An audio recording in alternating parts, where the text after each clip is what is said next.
성경을 보다 보면 가끔 의아한 생각이 드는 그런 때가 있습니다. 성경이 서로 다른 이야기를 하는 것처럼 보이기 때문이죠.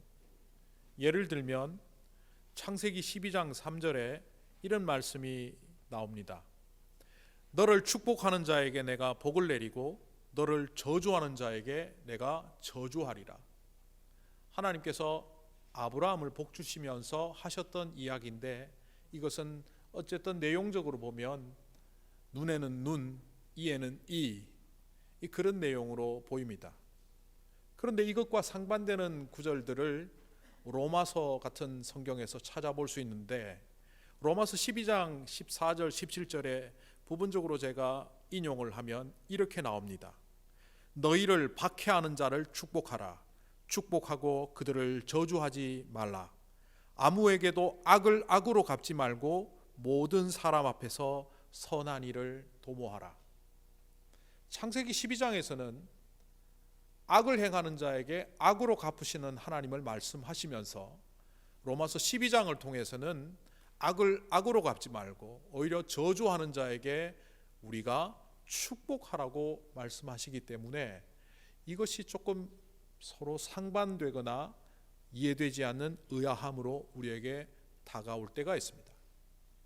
그런데 이것을 가만히 보면 이것은 우리가 말귀가 어둡거나 생각이 얕아서 하나님이 말씀하신 그 내용을 제대로 이해하지 못함이다, 이렇게 보여집니다. 그러니까 상반되거나 이해되지 않거나 의아하다라는 표현을 쓰는 그런 구절들은 우리의 오해로부터 비롯되었다는 거죠.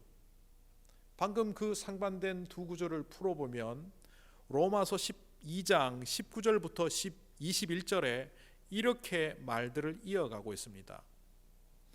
내 사랑하는 자들아, 너희가 친히 원수를 갚지 말고 하나님의 진노하심에 맡기라. 기록되었으되 원수 갚는 것은 내게 있으니 내가 갚으리라. 내 원수가 줄이거든 먹이고 목마르거든 마시게 하라. 그리함으로 내가 숯불을 그 머리에 쌓아 놓으라. 악에게 지지 말고 오히려 선으로 악을 이기라. 여기에서 나오는 중요한 것은 원수 갚는 것은 하나님께 속했고 악을 악으로 갚는 것은 하나님께 속했기 때문에 창세기의 말씀도 맞다는 거죠. 그런데 우리에게는 그렇게 하지 말라고 하는 이유가, 우리는 화목의 사람, 화해의 사람, 평화의 사람으로 이 땅을 살아가기를 하나님이 원하시는 거라는 겁니다. 그러니까 결국 하나님께서 원수는 갚는 일을 내가 하겠다는 것은 하나님이 극단적인 원수를 갚아나겠다는 것이 아니라 사람들이 원수 갚는 일을 하지 못하도록 하시기 위하여 하나님 소관으로 돌리고 사람들은 평화와 화목의 사람으로 살아가야 된다는 겁니다. 그래서 악조차도 선으로 이기라고 하는 거죠. 사람들이 대화를 나눌 때도 말귀가 어둡거나 말을 잘 못 알아듣는 경우에는 대부분의 경우가 자기 생각에 빠져 있기 때문이죠. 상대방이 무슨 이야기를 하는지, 이 사람이 어떤 의도로 이 얘기를 했는지 따지지도 않고 그냥 자기 감정으로 자기 지식으로 얕게 이해해서 오해하거나 착각하는 경우가 다반사이듯이, 하나님과 우리와의 관계 속에서도 우리가 너무 얕은 생각, 얕은 마음, 얕은 신앙생활을 하다 보면 오해하기가 너무나 자주 발생한다는 겁니다. 하나님께서는 원수 갚는 걸 나에게 맡겨라 라는 말을 통하여 너희는 서로 싸우지 말고 분쟁하지 말라고 말씀하셨음에도 불구하고 우리는 얕게 반응하면 어떻게 합니까? 원수가 생기면 하나님께 고자질합니다. 원수를 갚아주시겠다고 하셨사오니 하나님, 저 인간 좀 작사를 내주십시오. 만약에 그렇게 기도하는 사람이 있다면 하나님이 아마 속으로 안타까워하실 겁니다. 내가 말한 것은 그런 의도가 아닌데 너는 어찌 그렇게 오해하고 있느냐. 오늘날 많은 신앙인들이 자기의 생각과 자기의 얕은 마음 속에 갇혀 있다 보니 하나님의 크고 놀라운 생각들을 모른 채 얕은 믿음을 갖고 살아갑니다. 이렇게 깊이 없는 삶을 살다 보면 우리는 점점 감각적인 사람이 됩니다. 현실적인 사람이 되고 현세적인 사람이 되고 쾌락적이고 계산적이고 말초적인 자극에만 반응하는 사람들이 되어간다는 겁니다. 분명히 성경에서는 우리를 속사람을 풍성하게 하는 삶, 이른바 푸뉴마티코스, 영에 속한 사람이 되라고 말씀하셨음에도 불구하고 우리는 늘 육에 속한 사람, 프시케코스적인 삶을 살고 있다는 거죠. 그 사람은 점점 후패해지고 낡아지는데도 불구하고 그 사람을 만족해 하는 그런 쾌락과 만족을 위해서 추구하다 보니 우리의 속사람에 대한 관심은 없는 채 결국 점점 속사람은 말라가고 그 사람은 화려해진 듯 하지만 결국은 망할 길로 가고 있다는 거죠.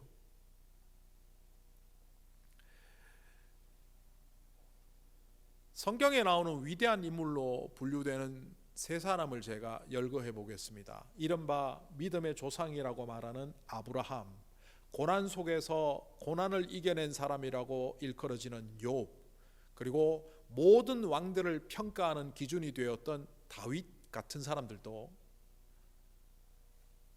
어느 순간 하나님이 그들에게 맡겨주신 삶의 방향을 망각한 채 감각적이고 쾌락적이고 자기를 만족하는 삶을 살다 보면 그들의 삶이 왜곡된다는 것을 볼 수 있습니다.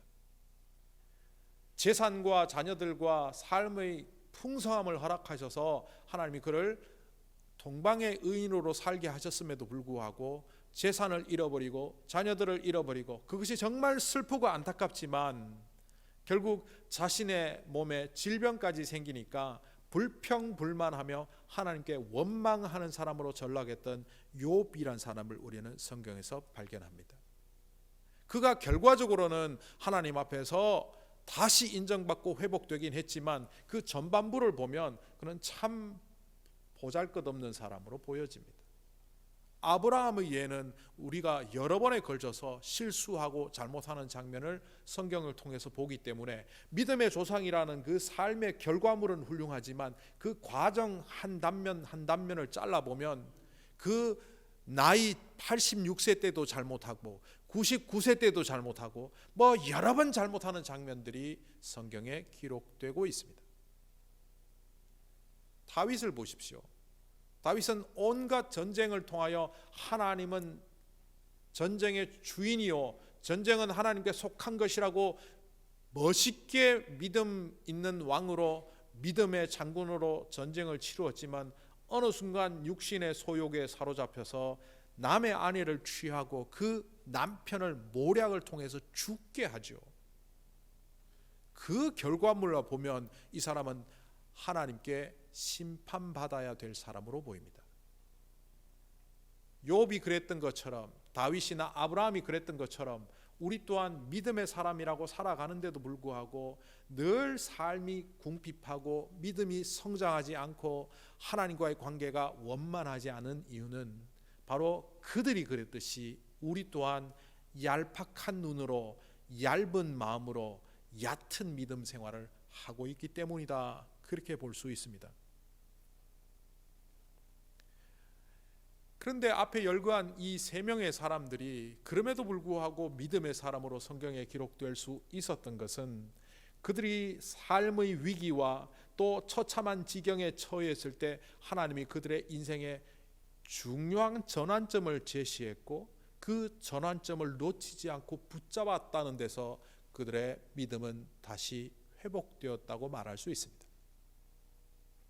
그래서 하나님이 회개케 하는 그 지점에서 원망하지 않고 돌이켜 하나님께 나아왔을 때 다윗 같은 경우에는 나단이라는 선지자가 와서 몰래 저질렀던 죄를 적나라하게 나열했을 때 만약 조금 더 나쁜 마음을 먹었다면 왕권을 동원해서 여봐라 왕에게 함부로 모욕하며 대드는 저 나단이라는 놈을 거짓 선지자들을 잡아서 죽여버려라 했으면 충분히 죽일 수 있음에도 불구하고 나단이 자기의 죄를 적시할 때 그는 회개하며 왕으로의 자리를 잃을 수 있음에도 불구하고 간통한 죄 그리고 그 죄로 빚어지는 모든 것들을 자복하는 일을 보여주었음을 성경을 통해서 우리는 목격합니다. 그리고 그 전환점 때문에 결국 우리가 기억하는 하나님께서 사랑하는 다윗 왕, 메시아의 조상이 되는 다윗 왕이 되었던 겁니다. 이런 것들을 이해하지 못하는 사람들은 예수 믿으면 인생은 좀 술술 풀려야 되고, 하나님이 나를 사랑하시면 고난과 핍절한 모든 상황은 사라지고 늘 복되게 살아야 되는 것 아니냐라고 얕게 생각하며 살아갑니다. 그러다 보니 자기가 원하는 대로 인생이 풀리지 않으면 하나님과의 관계는 뒤집어지고, 나 이제 하나님 못 믿겠어라고 하나님을 떠나거나, 교회 안에 있지만 늘 미지근한 신앙인으로 살아가면서 하나님에 대한 감격도 없이 그냥 자리만 채우는 예배자로 살아가고 있게 되는 거죠. 제가 여러 번 얘기했습니다마는 에덴 동산에서 절대로 빼지 말아야 될 단 하나를 꼽으라면 그것은 다름 아닌 선악과입니다. 예수 안 믿는 사람들 중에서도, 또 초신자들 중에서도 간혹 이런 질문들을 합니다. 하나님이 선악과를 만들지 않았으면 범죄하지 않았을 것이고, 그러면 에덴 동산에 쫓겨나지도 않았다면 지금까지 잘 먹고 잘 살았을 텐데 왜 그 선악과를 만드셨나요? 제가 여러 번 얘기했기 때문에 여러분들은 이미 기억할 겁니다. 아무리 멋진 자동차가 있을지라도 10만 불, 20만 불짜리 정말 그보다 더 이상 가는 최고의 자동차를 여러분이 갖고 있을지라도 그 자동차에 제동장치가 없다면 그는 살인무기입니다. 여러분 자신은 물론이고 옆에 탄 사람들까지 달리면 달릴수록 죽음으로 치닫는, 바로 죽음으로 달리는 자동차가 될 뿐입니다. 브레이크 장치가 없는 차는 탈 수가 없습니다. 에덴 동산의 모든 만물들의 이름을 붙이고 마치 자기 소유처럼 복되게 모든 것을 누리며 살았던 아담이 동산 중앙에 있는 선악과 나무를 볼 때마다, 아, 나는 피조물이구나, 이 모든 만물은 하나님의 것이구나를 다시 자각하며 자기 자리를 찾을 때 아담은 아담답게 살 수 있었는데, 그 제동장치를 뽑아버리니 결국 초스피드로 벽에 쳐받아 죽어버리는 사람처럼 아담과 하와는 멸망의 길을 가지 않았습니까? 이런데도 불구하고 우리는 여전히 우리 앞에 놓여있는 걸림돌들, 하나님께서 우리에게 인생의 계기로 주셨던 고난과 어려움들을 송두리째 뽑아달라고 원망하며 주님 앞에 서 있는 것은 아닌지 모르겠습니다. 하나님께서는 범죄한 결과로 인간에게 죽음을 주셨다고 성경에서 기록하고 있지만, 사실은 은혜의 하나님께서 그 죽음조차도 선용하고 계신다는 것을 우리는 알아야 합니다. 아니, 헨리 나우엔의 고백처럼 죽음이야말로 하나님께서 인간에게 주시는 가장 큰 선물일지도 모릅니다. 왜냐하면 수류탄과 같고 폭탄과 같은 우리에게 안전핀처럼 죽음이라는 장치를 해놓으셨기 때문입니다. 그런데도 불구하고 인간들은 과학을 동원하여 죽음을 극복해 보려고 합니다. 요즘은 과학으로 하지만 과거의 수백 년 전 잉카 문명이라든지 마야 문명이라든지 심지어는 중세의 루마니아 같은 그 나라에서는 자기의 생명을 연장한다고 수많은 사람들을 살은 채로 죽이고 그 피를 뽑아 피로 목욕하며 피부를 젊게 만들고 생명을 연장한다고 어떤 때는 수백 명의 사람들을 희생하는 어처구니 없는 일을 저질렀습니다. 죽음을 앞에 두고 겸손해야 될 그들이 겸손하지 않채 마치 신처럼 영원히 살아보겠다고 교만을 떨다 수많은 사람들을 죽이고 자기도 결국 지옥으로 가는 그런 브레이크 없는 차처럼 달리곤 했었습니다. 오늘 말씀에 보면 이 아담이란 사람 혹은 사람들이 어떤 존재라는 것을 명확하게 밝혀놓고 있습니다. 7절에 육체가 원래 왔던 흙으로 돌아가고 숨이 그것을 주신 하나님께로 돌아가기 전에 죽음을 이렇게 표현하고 있습니다. 사실 하나님께서 아담에게 이름을 아담이라고 지었을 때는 그가 바로 아담이라는 이름을 통하여 겸손해지고 주님 앞에 피조물로 온전히 서도록 하셨는데 아담은 자기가 아담이란 사실을 잊어버렸습니다. 아담은 아다마에서 와서 아담이라고 붙여진 이름입니다. 아다마라고 하면 보통 흙이라고 번역하기도 하지만 먼지, 티끌 같은 존재, 먼지, 티끌, 흙 알갱이를 아다마라고 합니다. 그 아담으로부터 온 사람이라 그래서 사람을 아담이라고 합니다. 근데 영어 단어에도 보면 그런 내용이 있어요. 겸손이라는 단어가 흙으로부터 왔습니다. humility라는 이 겸손이라는 단어는 라틴어 humus, 흙이라는 단어로부터 왔습니다. 바로 오늘 전도서에 나온 내용처럼 또 창세기에 아담이 만들어진 그것처럼 우리 또한 아다마에서 왔고 흙에 불과하고 그래서 내 자신이 흙으로부터 왔다는 것을 알면 겸손할 수밖에 없는 존재임에도 불구하고 우리는 여전히 하나님께 항변하며 내가 어떤 삶을 산지는 돌아보지 않고 늘 내가 원하는 바를 하나님께 간구하는 얕은 신앙인으로 살아가고 있다는 거죠. 어제 토요 새벽 기도회 아침에 아주 귀한 한 자매가 왔습니다. 교회라고는 처음 나왔는데 이 자매가 교회를 나오겠다고 결심하게 된 계기는 작년 가을에 사랑하는 가족이 세상을 떠난 때 이유 때문이라고 했습니다. 사랑하는 사람이 떠나고 난 후 그리고 죽음을 목전에 두고 있던 그 사랑하는 사람이 예수님을 영접하고 떠나는 장면을 보면서 아, 내가 이렇게 살아서는 안 되겠다는 자각이 있었고 가정에서 예배를 드리다 새벽 예배라도 나와 보자고 어제 예배를 왔다고 했습니다. 가족을 사별하는 그것은 고통이고 죽음은 아픔이지만 그 고통마저도 그 자매에게는 생명을 얻을 수 있는 기회로 대전환점으로 삼을 수 있도록 자신을 돌아보았고 결국 그 전의 삶과는 다른 삶을 목격하며 이제는 조금 다르게 살아보겠다고 결심하는 계기가 되었습니다. 이처럼 다윗에게도 아브라함에게도 욥에게도 또한 우리에게도 넘어지고 나빠지고 자빠지고 얕게 살고 아주 현실적인 계산만을 하고 있는 그 삶 속에 하나님은 전환점을 주십니다. 오늘 전도서에서는 그 전환점을 너의 창조주를 기억하는 자리를 회복하는 것으로부터 삼으라고 합니다. 이 전도서는 예전에 이 이름 때문에 제가 오해를 한 적이 있습니다.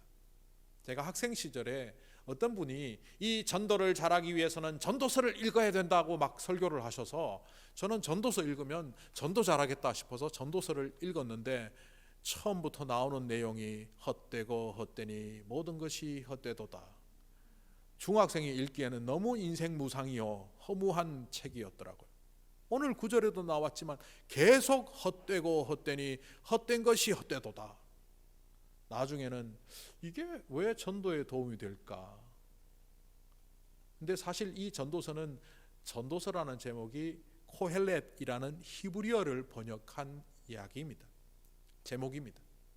이 코헬렛이라는 히브리어는 사람들 모으는 사람, 회중을 모으는 사람이라는 뜻인데 그것을 의역해 보자면 사람들을 모아서 지혜를 가르치고 사람들을 모아서 설교를 하고 강연을 하는 사람, 그러니까 지혜자, 그리고 도를 가르치는 사람 해서 전도자, 이렇게 번역될 수 있습니다. 전도서를 보면 이 전도자라고 일컫는 이 필자는 다름 아닌 솔로몬인 것입니다. 솔로몬은 부귀영화를 누렸고 하나님 편에서 예루살렘 성전을 짓기도 했지만 우상의 신전도 지으면서 타락도 했고 온갖 삶을 살아가면서 인생 말년에 결국 여호와를 기억하는 것 외에 다른 것들은 허무한 것 투성이라고 고백하는 그 지혜를 이 책에 담아 젊은 사람들에게 후대에 그는 사람들을 모아 이 지혜를 전하고 있다는 의미에서 전도서라고 명명한 것으로 보입니다. 그 전도서 중에서도 가장 마지막 장인 12장에 그것도 표제처럼 청년의 때에 너희는 너의 창조주를 기억하라, 이 구절은 과연 어떤 의미이기에 전도서의 결론처럼 솔로몬의 지혜의 가장 중요한 핵심인 것처럼 이 전도서 11장에 기록하고 있는 걸까요? 창조주를 기억하라라는 말은 우리가 이 젊은 시절, 얼핏 보면 청년의 때에 기억하라고 말하는 것처럼 보이지만 내용을 쭉 읽어보면 이 내용들이 전부 사람이 노화되고 생명이 끝나가는 지점을 향해서 가고 있다는 것을 볼 수 있습니다. 다리에 힘이 빠지고 눈이 침침해지고 귀가 들리지 않고 이제 걷기도 힘들어지고 보약을 먹어도 아무 효과도 없는 그 지점, 그러니까 이것은 바로 죽기 일보 직전을 말합니다. 여기서 청년의 때라고 말하는 것은 1차적으로 젊은 청년들을 말하기도 하지만 이것은 바로 내 힘으로 힘차게 그러고 걸어 다니면서 내 생각으로 내 의지로 뭔가 일을 해보겠다고 야무지게 살아보겠다고 살아가는 그 시대의 사람들을 말합니다. 나이와 상관없이 젊든 나이 들었든 내 능력으로, 내 체력으로, 내 건강으로 내게 주어진 모든 것들을 통하여 내가 한번 제대로 살아보겠다고 결심하는 그 사람들을 일컫는 단어임을 우리는 말씀을 전체적으로 살펴보며 깨닫게 됩니다. 바로 그런 사람들이 가장 먼저 생각하고 인지해야 되는 것이 창조주를 기억하라는 겁니다. 창조주를 어떻게 기억할까요? 그런데 이 창조주란 말을 그냥 creator, 뭔가를 창조하신 분 이렇게 사용하기도 하지만 에스겔서 23장 47절에서는 똑같은 단어를 죽음이란 단어로 번역합니다. 어떻게 똑같은 단어가 한 번은 창조주로 한 번은 죽음으로 번역이 될까 자료를 찾아보았더니만 조금 모음은 다르지만 자음이 같고 발음이 같기 때문에 이것을 마치 하나의 단어처럼 사용하는 용법들이 과거 히브리에 있었다는 사실을 찾았습니다. 결국 랍비들이 구약 성경을 연구해 놓은 자료를 찾아보았더니만 이 단어는 죽음을 의미하기도 하고 첫 번째 뜻은 창조주이지만 두 번째 뜻으로는 죽음이라고도 의미하기 때문에 에스겔서 23장 47절에서는 이것을 죽음으로 번역하기도 했다는 겁니다. 그래서 오늘 전도서 12장 1절을 다시 한번 번역해 보면 너는 청년의 때에 너의 죽음을 기억하라, 이렇게 번역할 수도 있다는 겁니다. 로마 시대로부터 지금까지 유명하게 내려오는 라틴어 경구가 있죠. 제가 언젠가에도 한번 말씀드렸지만 메멘토 모리라는 말입니다. 로마 시대에 장군들이 개선을 합니다. 전쟁터에 나가서 대승을 거두고 황제가 허락을 해서 군대를 이끌고 개선을 합니다. 그런 사람을 개선 장군이라고 하죠. 앞으로 출세가 보장되고 성공이 보장된 사람, 꽃과 향기를 피우며 그를 환영하는 그 시민들 행로 속에서 그 장군 뒤를 따라가는 종들이 계속해서 외쳤던 말이 있다고 합니다. 메멘토 모리, 너의 죽음을 기억하라. 이 성공도 곧 갈 것이고 네가 아무리 성공해봐야 죽음이 네 앞에 놓여 있으니까 겸손하라는 메시지로 아마 그 시대에 사용했던 것 같습니다.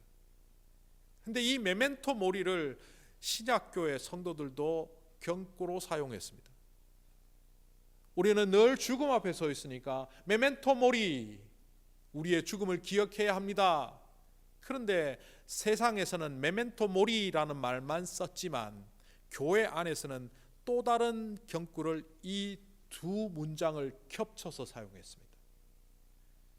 첫 번째는 메멘토 모리고 두 번째는 메멘토 크레아토리스, 크리에이터, 크레아토리스. 너의 창조주를 기억함과 동시에 너의 죽음을 기억하라.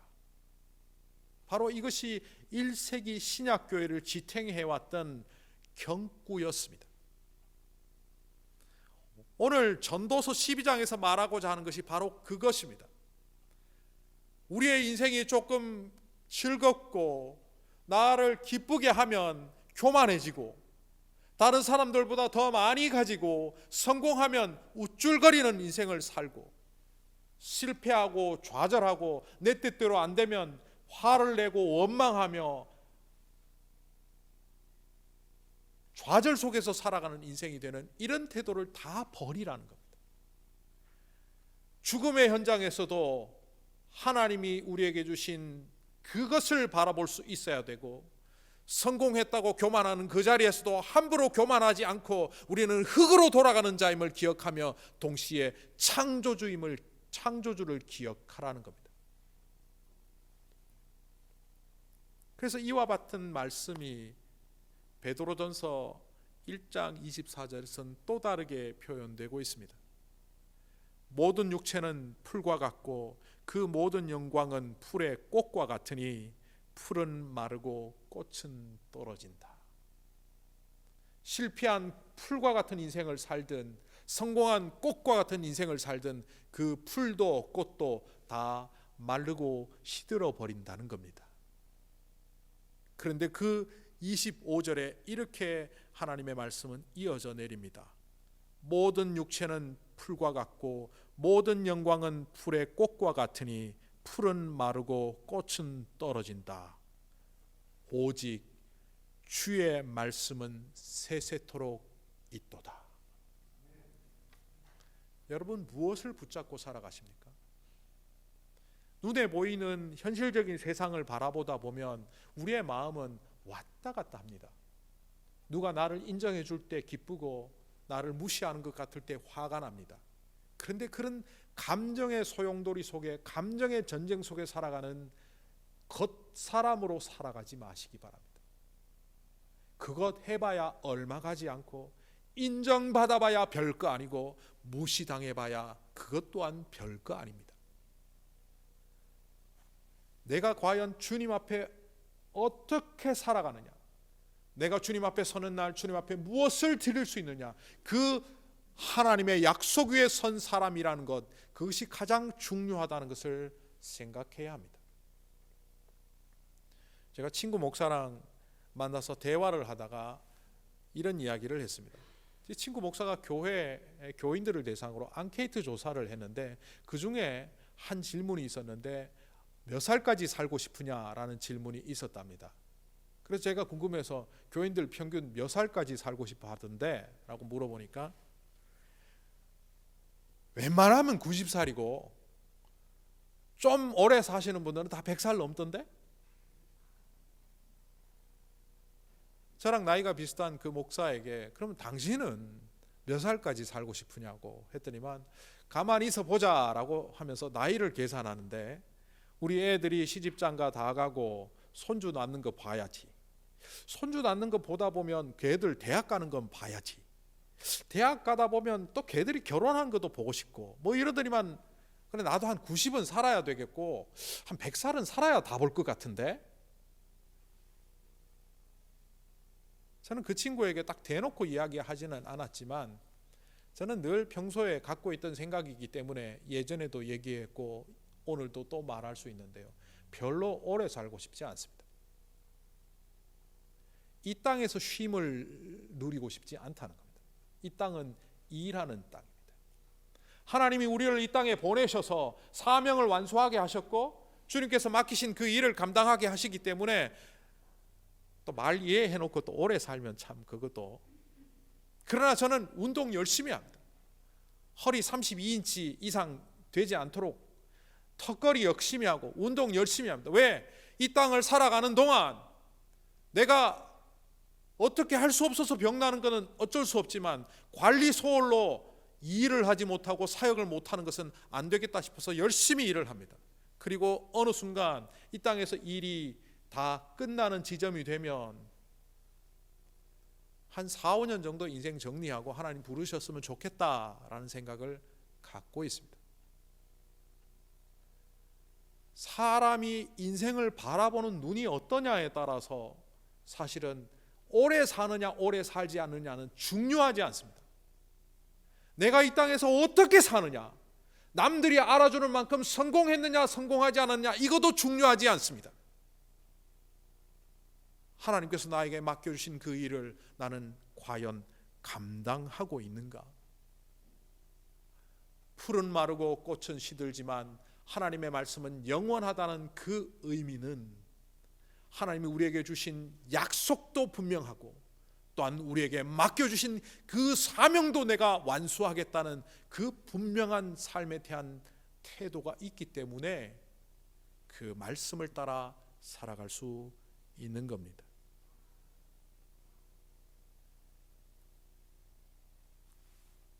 예전부터 오늘을 종려주일이라고 했죠. 팜 선데이, 팜 트리 선데이 해서 종려주일이라고 합니다. 그러나 우리 교회에서는 그 말 쓰지 말자고 했습니다. 예수님이 예루살렘 입성을 하시는 마지막 일주일, 그 입성하시는 날 사람들이 몰려와서 종려나무 가지를 흔들면서 환영했습니다. 또 일부의 사람들은 예수님 가시는 길에 옷을 깔았습니다. 그래서 그 중에 이 팜트리 나무잎을 흔들었다고 해서 종려나무 주일 혹은 종려주일이라고 하는데 이거 의미 없습니다. 사실 그들은 얕은 믿음으로 자기들이 원하는 것을 주님께 요구하러 온 사람들입니다. 옷을 깔았던 사람들은 제가 몇 번 얘기했지만 북이스라엘 출신의 사람들의 전통을 따르는 겁니다. 예수님이 오시기 전 800년 전에 북이스라엘의 나라에 아합 정권이 있었습니다. 그 유명한 이세벨 여왕과 아합이라는 사람이 온갖 폭정을 저지르고 있었습니다. 하나님이 엘리사를 통하여 예후 장군을 보내셨고 예후 장군이 사마리아 도성에 들어가서 그 정권을 몰락시킵니다. 예후 장군이 사마리아 도성을 들어갈 때 사람들이 나와서 환영하며 옷을 깔았습니다. 저 악한 정권을 무너뜨리고 이 도성을 새롭게 하셔서 정치적으로 성공하게 하라는 그 의미로 그들은 옷을 깔았습니다. 종려나무 가지를 흔들었던 사람들은 이 또한 재방송입니다. 예수님이 오시기 전 150년 전에 헬라가 유다를 못 살게 굴 때 이 유다를 다시 한번 해방시키겠다고 마카비 가문의 시몬이라는 사람, 나중에 하스몬 왕조를 일으키는 그 사람들이 군대를 끌고 헬라를 물리치고 예루살렘으로 입성합니다.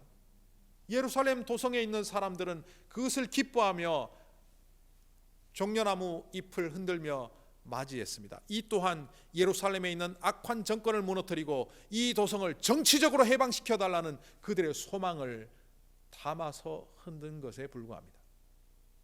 그렇다면 이 세상 인류를 구원하시러 오신 예수님, 세상의 권력보다는 하나님 나라의 뜻을 이루기 위하여 오신 그 예수님을 남쪽 유다의 사람들은 종려나무 가지를 흔들며 정치적인 메시아를 간구했고, 북쪽 유다, 북쪽 갈릴리로부터 온 사람들은 옷을 깔면서 예수님을 환영했지만 그들 또한 결국 어떻게 되었습니까? 며칠 가지 않아 예수님을 다 떠나버린 제자들이 되었고, 며칠 가지 않아 예수님을 십자가에 못 박으라고 외치는 배신자들이 되었습니다. 왜 그들이 그렇게 되었습니까? 깊이 있는 마음으로 예수님의 뜻을 헤아리고 주님의 뜻이 무엇인지 분별하기보다는 자기의 소욕과 자기의 만족을 위하여 예수님을 이용하려고 했고, 얕은 믿음으로 예수님께 나아다 보니 어느 순간 배신자의 길을 가고 마는 사람들이 되지 않았습니까? 그래서 저는 종려주일이 아니라고 말하는 겁니다.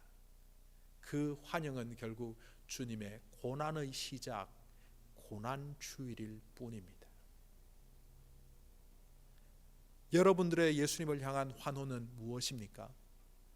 내가 원하는 대로 하나님이 도깨비 방망이처럼, 알라딘의 요술램프처럼 마치 내 소원을 줄여주는 소원 상자처럼 하나님이 응답해 주실 때는 할렐루야 하고 내가 원하는 곳이 아닌 곳을 가라고 하실 때는 하나님을 외면하며 그렇게 신앙생활하고 있습니까? 아니면 나의 고통마저도, 나의 아픔마저도, 나의 슬픔마저도 함께 하시며 그 자리를 나의 새로운 삶의 전환점으로 삼으시는 주님의 그 은혜와 역사하심을 목격하며 주님을 찾아가고 계십니까? 하나님께서는 우리를 만드실 때 단순히 흙으로만 만들지 않았습니다. 그 안에 하나님이 생기를 불어넣으시고 그 호흡을 불어넣으시니 우리가 생명이 되었다고 합니다. 오늘 말씀에 몸은 썩어서 흙이 되고 우리의 호흡은 주님의 것이니 주님께로 간다고 하지 않았습니까? 우리의 영혼은 주님의 것입니다. 그 주님의 형상대로 만들어진 우리의 영적인 존재를 무시한 채 이 겉사람을 위하여 살고 있다면 여러분은 망하는 길을 가고 있는 겁니다. 이 겉은 아무리 가꾸어도 세월이 지나면 후패해지고 썩어지고 결국 흙으로 돌아갑니다. 그러나 우리의 속사람은 날로 날로 새로워집니다. 그리스도의 장성한 분량까지 자라가기를 위하여 애쓰고 하나님께서 우리에게 맡겨주신 그 사명을 완수하기 위하여 나에게 왜 재능을 주셨는지, 왜 나에게 건강을 주셨는지, 왜 나에게 재물을 주셨는지, 왜 나에게 지혜를 주셨는지를 깨달으며 그 주신 것을 통하여 하나님의 사명과 뜻을 완수해 나갈 때 우리의 속사람은 세월과 상관없이 새로워지고 우리의 속사람은 주님께서 아름답게 받으시는 보석과 같은 존재로 주님께로 돌아가게 됩니다. 메멘토 모리, 메멘토 크레아토리스. 여러분의 죽음을 생각하십시오. 동시에 여러분의 창조주를 기억하십시오. 그것만이 영원한 것이고 죽음을 넘어선 예수 그리스도의 고난과 부활이 있기 때문에 우리 또한 죽음이 망하게 할 수 없는 주님의 사람들로 이 땅을 살 수 있습니다. 기도하겠습니다.